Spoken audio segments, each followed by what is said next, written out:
আসসালামু আলাইকুম। আপনারা যে যেখান থেকে আমার ভিডিওটা দেখছেন, আপনাদের সকলের প্রতি রইল আমার পক্ষ থেকে দোয়া আর ভালোবাসা। সেই ভালোবাসা দিয়েই আমি আমার এই রেসিপিটা তৈরি করেছি। আর রেসিপিটা ব্রেড রোল বানিয়েছি। ব্রেড রোল বানাতে গেলে কি কি লাগবে সবই আমি তুলে ধরেছি। আর আপনাদের কাছে যদি ভালো লেগে থাকে তাহলে একটি লাইক দিয়ে কন্টিনিউ করবেন। আর আমার ভিডিওটা যদি আপনাদের কাছে মনের মতো হয়ে থাকে তাহলে সাবস্ক্রাইব করে অল বাটনে প্রেস করে রাখবেন। এটাই আমার অনুরোধ রইল আপনাদের কাছে। আর আমি এখানে একটি কড়াই বসিয়ে দিয়েছি, ননস্টিক প্যান। আর এই ননস্টিক প্যানের মধ্যে আমি প্রায় 3 চা চামচ আমি এখানে ঘি দিয়ে দিয়েছি। যেই ঘিটা দিলে ব্রেড রোলের অনেকাংশে কিন্তু মজা বেড়ে যায়। আর এখানে আমি দিয়ে দিলাম হাফ লিটার দুধ দিয়ে দিলাম। হাফ লিটার দুধ দিয়ে আমি পাউডার দুধ দিয়ে দিলাম প্রায় 1 কাপের মতো। 1 কাপ উঁচু উঁচু করে আমি পাউডার দুধটা দিয়েছি, যাতে অতি দ্রুত এটা ঘন হয়ে আসে। ঘন হয়ে আসার পর আমি একটু আঠালো ভাব হয়ে আসার জন্য একটু কর্নফ্লাওয়ার ব্যবহার করেছি। কর্নফ্লাওয়ার না, কাস্টার্ড পাউডার ব্যবহার করেছি। কাস্টার্ড পাউডারটা ব্যবহার করলে একটা স্মেল থাকবে, সেই জন্যই আমি কিন্তু কাস্টার্ড পাউডারটা ব্যবহার করেছি। আর ব্যবহার করার পরে একদম দুধটা একদম খামিরের মতো হয়ে গেছে। তখনই কিন্তু আমার এই পাউরুটির ভিতরে দিতে সুবিধা হয়ে যাবে। আর দেখুন কড়াইতে কিন্তু লাগছে না, কারণ ঘি তো বেশি দিয়েছি, সেই জন্যই কিন্তু লাগেনি। আর সেই জন্যই কিন্তু একদম না লাগার কারণে কিন্তু আমি নাড়াচাড়া বন্ধ করিনি। এতে করে একটা আঠালো ভাব হয়ে আসলে আমি নামিয়ে নিব। ঠান্ডা হয়ে যাওয়ার পর কিন্তু এটা আরও হার্ড হয়ে যাবে। বেশি হার্ড হবে না, নরমই থাকবে, কিন্তু ননস্টিক প্যানে এটা লাগছে না। সেই জন্য কিন্তু অনেক বড় এটা একটা সারপ্লাস মনে করতে হবে যে ননস্টিক প্যানের কারণে কিন্তু তলানিতে লাগছে না।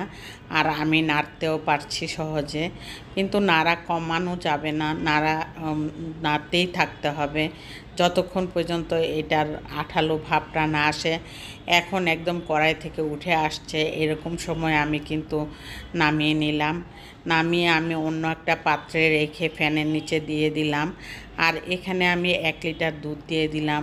1 লিটার দুধকে ঘন করে আমি প্রায় হাফ লিটার থেকে একটু বেশি রাখবো। যতক্ষণ না লাগে আমি অতক্ষণই চুলার মধ্যে বসিয়ে রাখবো। এদিকে আমি পাউরুটির সাইডগুলি কেটে নিচ্ছি। দুধটা ঘন হয়ে আসলে পরে এটার কাজ, সেজন্য আমি পাউরুটিটা সবগুলি সাইড কেটে নিচ্ছি। আপনাদের প্রয়োজনে বা আমার প্রয়োজনেও আমি সাইডগুলি রেখে দিতে পারবো, অন্য একটা কাজে ব্যবহার করতে পারবো, ব্রেড ক্রাম্বস হিসাবে ব্যবহার করে নিতে পারবো। সেই জন্যই কিন্তু এটা আমি রেখে দিয়েছি একটা পলিপ্যাকে করে। এখন আপাতত না করতে পারলেও আমি পরে এটার ব্যবস্থা করে নিব, কারণ একটা কাজ করে কিন্তু আরেকটা কাজ করতে টায়ার্ড বেশি লাগে। সেজন্য আমি এখন আর ওইটা নিয়ে মাথা ঘামাচ্ছি না। আর আমি এখন পাউরুটিটাকে প্রত্যেকটা পিসকেই আমি এইভাবে বেলুন দিয়ে চেপে বেলে নিব। আর বেলে নেওয়ার পর কিন্তু একটু ভালো হয় রোল বানালে, আর না হয় একদম ফুসকা ফুসকা হয়ে থাকে। এটার মধ্যে এখন দেখুন আমি একদম দুধের যেই পাউডার দুধ দিয়ে যেই ময়ানটা করেছি সেটা কিন্তু খুবই একদম আঠালো হয়েছে। এখন এরকম আঠালো থাকলে খেতেও কিন্তু ভালো লাগে।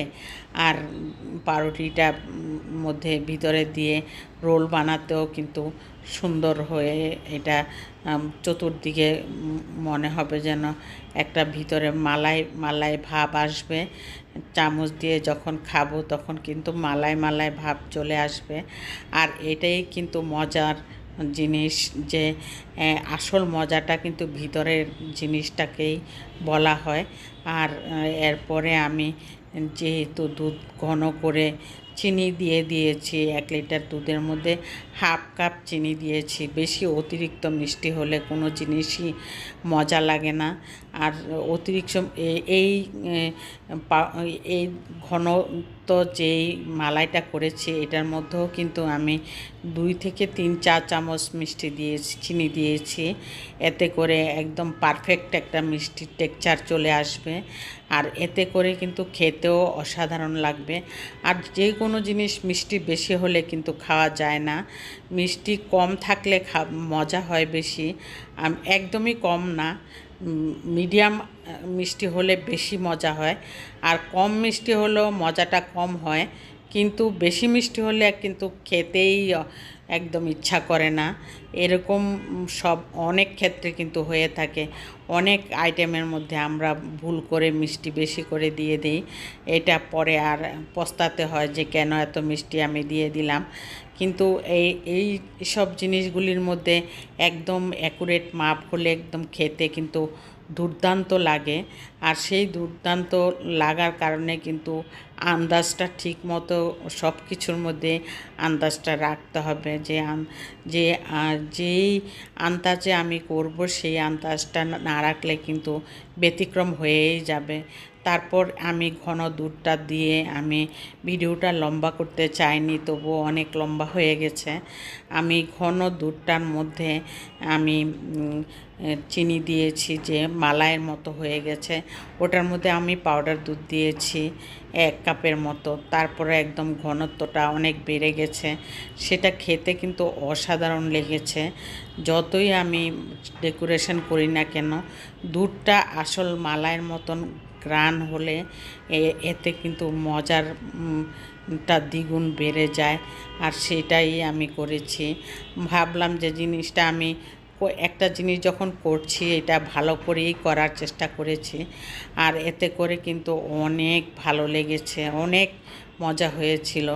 এই রোলটা আমার ঘরে একদিনেই শেষ হয়ে গেছে, অথচ আমরা মা আর মেয়ে খেয়েছি।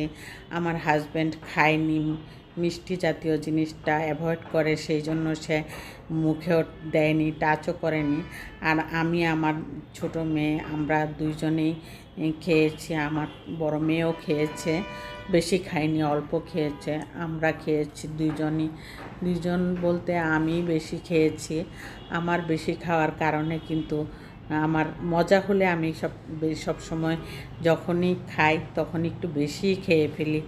আর সেইটাই হবে আমার, মনে করি যে আমার সার্থকতা, যে আমি কষ্ট করে বানালাম যখন আমি একটু বেশিই খাই। আর ওরা মিষ্টি জিনিস একটু কম খায়, সেজন্য ওরা একটু কমই খেয়েছে।